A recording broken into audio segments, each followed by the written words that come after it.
大家早安！今天的早上呢，我们要来体验饭店的早餐，因为呢，他们是一个非常厉害的亲子饭店，据说他们的早餐非常适合小朋友。我今天呢都没有准备阿凡达的早餐，就是想说直接来饭店这边吃，希望他不要让我失望哦。早上来的时候，我们就发现这里有鲜奶可以给他喝，所以他的第一顿呢，先吃了半截的香蕉，接着呢就是直接喝鲜奶，喝到饱，太棒了。你继续喝，妈妈去绕一下自助吧有什么东西。然后爸爸呢已经开吃他的早餐了，他刚走一圈回来跟我说，蛮好吃的感觉呢。这该不会是现冲牛肉汤吧？听说呢这里的自助吧很有趣，它会有很多台南的小吃美食，我等一下也带大家去看一下。除了小朋友可以吃的，也有很多我们大人可以吃的。还有什么？本汤，我记得好像还有 B 哥我来看一下。还有小肉粽。小肉粽，小肉粽我还好。这一整区全部都是熟食区，奶油意大利面、炒时蔬，然后这边是宝宝可以吃的，全部都是蒸的蔬菜，还有根茎类地瓜，他等一下一定会爱死。有法国吐司，这是妈妈吃的，配上枫糖酱，很棒。炖鸡，意式炖鸡，水煮蛋、炒蛋、荷包蛋，哇，这一区很棒。小朋友通通都可以吃，尤其水煮蛋，他爱死，我等一下顺便帮他拿。这一区就是现冲的牛肉汤，这边直接拿一碗现冲欧姆蛋，哇哦，好棒！小肉粽，刚许先生拿的是心情愉快，这太可爱了啦！瓜花园的双色地瓜球，所以它看起来很健康。这边呢是白粥区。新洲小菜区，所以有一些酱瓜、肉松啊，还有我最喜欢的豆枣。刚刚许先生讲的海鲜汤饭在这一区，还有鱼露一早就有暖胃的感觉，还不错，还不错。然后包子区这边就是有芝麻包、玉米包，还有黑糖馒头都在下面，小朋友就可以吃这一区了。OK， 我等一下也来吃一个，我想吃芝麻包。后面这一区啊，哇！它还有一个很有趣的东西，它有无调味的南瓜宝宝粥，所以如果你是带小月龄的宝宝，这边就有这种粥可以给他吃，超级贴心。没有饭店有准备这个耶，真的很棒。旁边还有巧达浓汤跟味噌汤，哇，汤品选择蛮多的，而且还有宝宝最适合的白饭，真的是太棒了。沙拉区，它沙拉是相对比较简单一点，就是干净，然后几样给你选，没有到太多啦。应该主打的不是讲求沙拉这一区，因为我刚刚发现这一区都没有人拿。但它很有趣，它竟然很纳豆，这个很少见啊。面包区在这边，但它的面包种类其实没有到非常多，就是一些奶油小餐包啊、可颂，然后跟水果杂粮面包，还有最基本的麦片吐司，种类就这些而已。选择性相对没有很多。好啦，我整圈应该绕完了。基本上呢，我觉得它是一个蛮友善小朋友的 buffet。阿凡现在在吃的是蒸的蔬菜，因为这里呢很棒的，就是它有把一些什么地瓜啊、红萝卜啊、白萝卜啊，就是蒸成没有调味的那种清蒸的食物，我觉得非常适合小朋友，好棒。妈妈刚刚拿了很多蛋料的，其实我觉得它这里最多的是蛋。不错。我发现它没有霸王，也没有米糕原来现在只剩下现冲牛肉汤跟本汤而已。面包种类也没有我想象中的多。法国吐司加枫糖，好吃。有人说它这边的调味啊，就是否小朋友可以一起吃的，所以它的调味都相对比较淡一些。我觉得这个自助吧主打的是亲子友善嘛，它的自助吧菜色选择啊，通常都是小朋友也可以一起吃的东西。你说种类很多，我觉得正常，没有到真的非常夸张的多。但是它的选项呢，就是都是否那种小朋友没有调味的人可以吃的。刚刚还有看到宝宝粥，打到完全稀的那种宝宝粥，否那种小月龄的宝宝没有调味的南瓜粥，我觉得很棒。看它这个蔬菜蒸蔬菜可能要再蒸久一点，因为宝宝目前好像咬不开下去。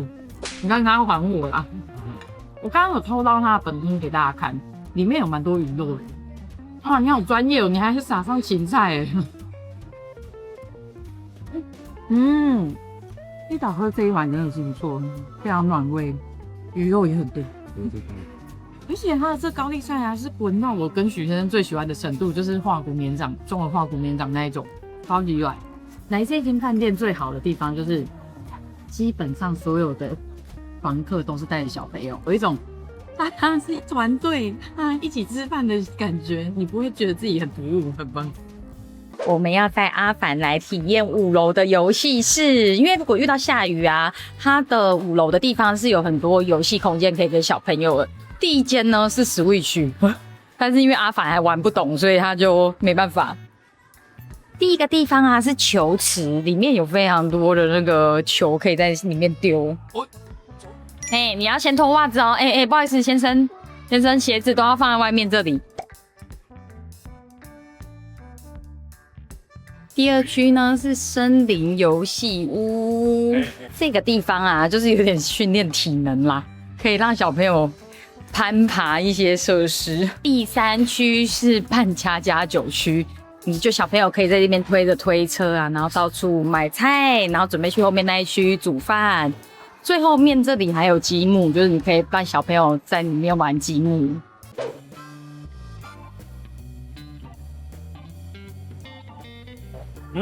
我们的大份臭豆腐上来了，它的大份好像是几颗啊？8颗。8颗。如果是小份的话，好像就是5、6颗左右。大份是7颗，我以为这边有长1颗，结果这边全部都是泡菜。可是它泡菜量啊，其实给到蛮多的，大概我的拳头大小的泡菜量。他们家的臭豆腐啊，是我在婚前就跟许先生来吃过了。那时候一吃，他那时候生意还没那么好哦。第一次吃的时候，我们就说哇靠，这个真的超好吃它是属于孔洞派。你快别这么说，夏联臭豆腐一直以来生意都很好，千万不要往自己脸上贴金。它本身的臭豆腐就是属于那个外酥，然后内嫩，它的方块四四边边全部都是炸的非常的酥脆，然后里面加上它的泡菜。但是我今天我觉得它的泡菜有一点点小小的不及格，因为今天泡菜没有入味但我很喜欢，可能生意太好。有可能，我很喜欢它豆腐外面是炸到非常酥脆的，但它豆腐的酥度，我觉得基本上是我心中完美的臭豆腐，很酥，它绝对是在我的臭豆腐排行榜前2名。它的酥度啊，就是有酥，但是又不会刮嘴，汁一咬下去就会跟着酱一起出来了。我要跟大家分享一个，要怎么看我们这些美食部落客到底是不是真心在推荐这家店，还是业配？按理来讲，我们一整天都要吃大概6到8家的店。对，就吃这种6到8家的店呢，我们点东西，尤其是像我们这样只有2个人的情况之下，一定都点小份的。但是我今天点大份。我先跟大家说，他是一到现场就说不要拦我，你不要拦我，我要点大份的，不要拦我。我基本上只会留2颗给阿雅而已，我就这样讲好了，我就只会留2颗给他，这是我的极限了。这已经是我的极限了。下流胚子就他这种，就让许先生用力的嗑，用力的嗑。我们真的很伟大今天台南温度大概30几度，我们吃到大了瓜碎了瓜还在吃要不然等下再外带一份好不好？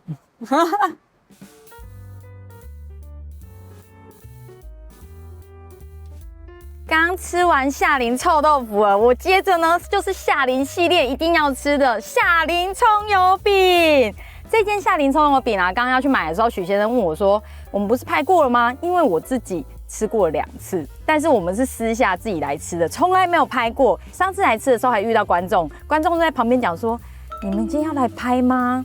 不要再拍啦，已经很难买嘞。”对不起，我还是来拍了，因为我自己就很想吃啊。上次吃完的时候，我惊为天人呢，因为它是2点15开始卖，我2点半来的时候没人，后面才来几个姐姐们。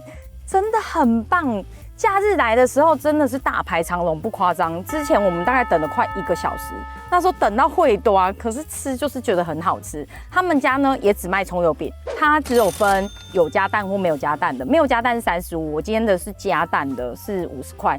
他们家一定要加蛋，我拜托你来吃就是一定要加蛋。表皮呢是炸到这种像你知道蜂巢直接开花了，酥酥脆脆型的。你没有听到那个酥脆的声音吗？表皮就是这么酥脆，因为是半煎炸的，边边的地方很酥脆，里面的地方啊，因为它是有肉末的，它是有包肉末的，所以吃起来呢会有肉汁跟面粉的软 Q 感。你们一定要加它的酱，它现场有附那个打卤沟跟甜辣酱，那它的辣酱呢是辣的哦，是比较偏辣的，你不要开玩笑哦，适量的慢慢的加。姐姐有说，如果你要在现场吃啊，你就直接淋上去，它也有附外带包给你。你们一定要加它的蛋，它的蛋中间呢是半生熟的，所以你咬下去呢会流心，真的很夸张，在车上吃要小心。中间的地方呢，满满都是肉馅。你要说它是葱油饼，我觉得它比较像是葱肉饼，会越吃越爽的下午茶。2个人去了一份，我觉得分量是比较刚好的。只要有来下林路这边啊，我一定会买，绝对会买。好像听说是可以打电话订的啊，假日来真的要排蛮久的。如果可以打电话订，就先订，好不好？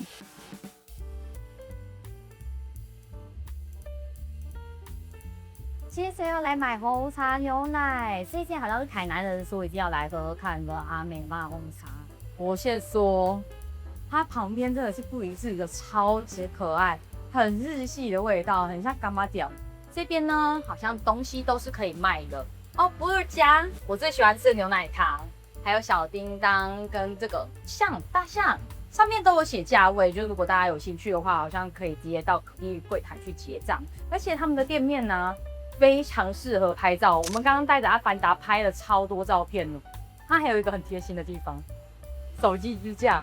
你如果把手机放在这边呢，你有 Apple Watch， 你就可以直接拍他们家的店面。我们刚刚拍的这个位置真的超级厉害，很漂亮。有卖这些小东西，超级可爱的小零食，跟我小时候吃的那种糖果、棒棒糖、沙士糖，这边也都有。而且里面有冷气，如果大家想要等饮料的期间呢，买个小东西的话，这边都有，很可爱，超级适合。我们点的这杯红茶牛奶啊，它应该是不能调甜度的。我觉得其实喝起来蛮香的，不过它的甜度呢，大概有8分甜左右，所以如果不喝糖的人，你可能就慎点好不好？我自己是觉得蛮好喝的啦，蛮香的。今天晚餐我们选了一间在饭店附近的一个泰式串烧店，这一间叫什么啊？它就叫幽灵串烧哦，泰式幽灵串烧。这一间店呢，它的 Google 评论真的蛮多的，而且评分蛮高的。我刚刚一查，发现它在台南好像有2家店，一家在永康，另外一间就在我们今天住的中西区附近，里面超热闹。后来呢，我发现啊，它有点偏喝酒摊，因为里面呢好多桌都是来聚餐的，很好吃，是不是？我有看 Google 评论，他们说它的烤物比其他的更厉害。好老师，好老师，许先生今天点了2个串烧，一个是秘制鸡腿肉，然后一个是香料烤嫩鸡。你吃的应该是香料烤嫩鸡，然后另外一个呢就是烤鸡腿串。它的烤鸡腿串啊，刚上桌的时候啊还在递汁哎，我本来觉得有点贵，嘿，我刚刚也觉得有点贵，但吃了之后确实还蛮好的，烤得不错，烤得还不错，烤工不错就对了。外面很酥，然后它这个秘制这什么？烤香料香料烤鸡，外面很酥，但里面的肉质有保留住，不会整个让鸡胸肉很柴，不错。鸡皮也烤得很好。那烤得不错，烤得不错，真的是不错哎。你知道我们刚刚走过来啊，外面的天气又热，我们推着阿凡又累，所以一走进来呢，本来想说啊，那我们找个地方吃饭就好。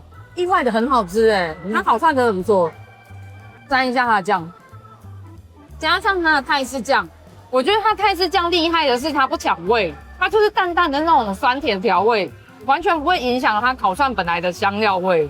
这个一定要趁热吃啊！趁热吃是最好吃的。泰式炒河粉，我们点的是海鲜口味，海鲜口味好像是210块。刚看菜单的时候，我觉得有点稍贵，不过它上来的时候蛮大一份的，这个可能2个人吃有点稍多。如果你们是3、4个人一起点这一份，比较恰当一点。它上面呢会摆一只完整的虾子给你看，其他呢就是一些虾仁啊，然后鱿鱼、小卷之类的东西，旁边还会有脆花生。我讲认真的，我觉得它的调味啊蛮有锅气的。炒完之后，它的 Q 劲，它不像面一样很容易软底。基本的调料很泰式，还不错。可是我觉得附花生碎有点小不贴心，因为你不可能搭着吃。我比较喜我觉得欢花生碎比较好，好不好？啊，我喜欢搭的你就用汤匙就好了。有一点点小辣，不过不是很辣，所以基本上大家口味吃应该都可以。有锅气就给赞 ，OK。许先生现在在吃的是椒麻鸡，它有洋葱、香菜、芝麻，然后还有小黄瓜，加上它的那个椒麻鸡的酱料，整体来讲清爽度不错，可是辣度稍高。我觉得它椒麻鸡看起来很像咸酥鸡，它那个皮呀、就跟咸酥鸡摊的鸡肉是一模一样的，拌上面的一些蔬菜。椒麻鸡我比较还好，我觉得它不酥脆，它的鸡肉呢吃起来跟咸酥鸡一模一样，它不是脆的，所以有点小可惜，有点被酱汁泡软。它调味上面酸酸甜甜的也还不错啦，但辣度有点高哦。可是我刚刚吃那一块鸡肉蛮脆的，可能是你看到那边比较湿吧，它底部那边比较湿。可是它的鸡腿肉蛮有趣的，会咬到软骨，是脆脆的那种口感，这蛮有趣的味道。这份250，有点贵，我觉得这稍贵了一些些。皇家蟹肉烘蛋，这个蟹肉烘蛋啊，真的是不便宜，我记得好像320吧。毕竟是蟹肉，我们看一下到底里面有没有蟹肉比较重要。蟹肉，哦，好棒！说真的，它跟泰式没有什么关系，我觉得它跟我们台式的烘蛋很像。它唯一泰的地方啦，是上面这个淋酱，一点点的泰式淋酱，酸酸甜甜辣辣的。可是因为酱给的不多，也好啦，因为如果它酱给的很多啊，因为蛋本身就已经比较偏油腻了，再给很多酱的话，可能会太 heavy， 这一定要趁热吃。我觉得这一道呢是属于你不趁热吃，等一下就会油腻腻。它的蟹肉啊，在烘蛋里面就变成一个哦，突然有一个多一个口感，就这样。小配角，小配角。它不会有什么海鲜的鲜味，所以基本上你来这边呢，你就点原味的烘蛋就好了。那它的烘蛋处理的蛮好。我们大概等了15分钟左右，我们的最后一道菜上来了，因为几乎每一桌都有点这一道。等全部的人都点了之后，再一起炒。我不行这样子很久不会，蛮好吃的，这道不错。等到我儿子都醒来了，你知道吗？泰式臭豆腐加上它的四季豆，菜在哪里啊？我也不知道，它上面这样写。它的臭豆腐就是属于完全酥脆的，它里面已经没有那个豆腐的软嫩，然后它的这个四季豆呢，保留了那个四季豆的脆点。整体来讲，我觉得炒得不错。我很喜欢它的臭豆腐它的臭豆腐是吃进去之后，整个鼻腔现在全部都臭，是臭的，是有臭臭气冲天的那一种。这道好吃，这道好吃，难怪要点。我觉得整体吃下来，串烧类还蛮优秀的，然后这一道也蛮优秀的。椒麻鸡我觉得还好，可以点可以不点。然后烘蛋的话不用点蟹肉，你点一般的那个烘蛋，一般烘蛋就可以了。这间店算是蛮适合聚餐的，如果你今天是家庭客也很适合，因为它里面空间很大，也不怕小孩吵，因为里面的人更吵，蛮舒服的，蛮舒服的。对，还有冰淇淋哦。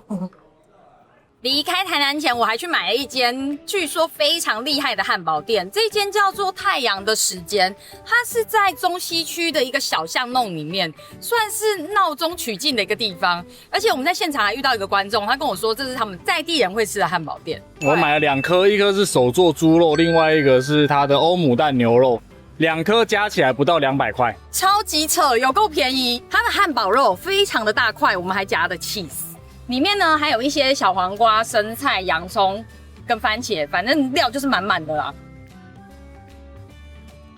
我觉得他们家厉害的第一个点是它全部都是用炭火在烤的，基本上你要用炭火烤的汉堡排，然后一颗要卖100块以内的话，我个人是觉得难度偏低一点点。它汉堡肉非常的家常，我觉得它的调味呢，就是那种自己在家里做的汉堡感觉。反正我不管怎么样，它就是很便宜实在啊。而且汉堡啊，我觉得也不是烂汉堡说真的，跟早餐店吃起来的感觉，我觉得等级跟它看起来外观有点像是我们一般早餐店会吃到的那种比较平价的汉堡。